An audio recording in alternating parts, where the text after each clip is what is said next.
Flying in a pre-World War II Grumman Goose is like going for a ride in Grandpa's Cherry 57 Thunderbird. It's a special treat because there's only a handful of them left in the world anymore.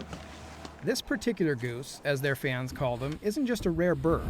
Its service is on the verge of extinction. We have the only scheduled commercial route with a Grumman Goose. This 985R Goose, built in 1939, part of two in Pen Air's fleet, has a long and storied Alaska history. My dad, who started Pen Air, bought that goose from Bob Reeve in 1977. The Goose flew Alaska for many years before it was sold to someone outside, but it eventually found its way back home. When I started looking at gooses that were available, I think there's only about 30 actual flying gooses left in the world.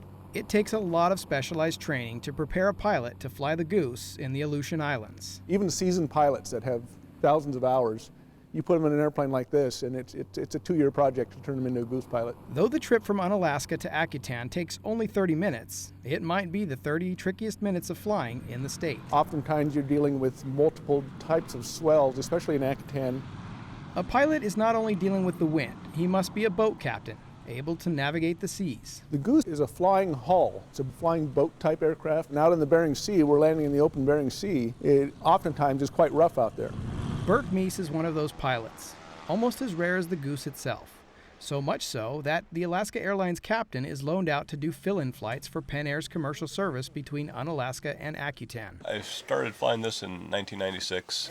The Goose is the only quick form of transportation to and from the village of Akutan, a service that April Pelkey has used since she was a child. I enjoy it. I feel safe in it. It can land on land if it needs to, depending on the terrain, and it can land in the water. The aging plane might be a good fit for the rough weather and unpredictability of the Aleutian Islands, but its limitations are growing. To annual one of these, it costs us about $100,000 to do an annual. And because we're landing in salt water, and this is aluminum, corrosion is a huge, huge factor. The biggest problem is the landing gear. We only have one spare set. Once we use that set, there are no more landing gear left in the world. In September, a new airport being built on Akun to service the communities on Akutan will render the Goose unnecessary. So what will happen with Pen Air's 270-plus-year-old Gooses? You want to buy it? I am afraid I'm going to have a very difficult time selling these airplanes. The Goose is a rare treat indeed, flying history through the Aleutian skyline among the most amazing experiences. It's just been a really good tool for the company. And personally, I'm going to miss them when they're gone. For Assignment Alaska with photojournalist Eric Soule, I'm Tim Akamoff, Channel 2 News.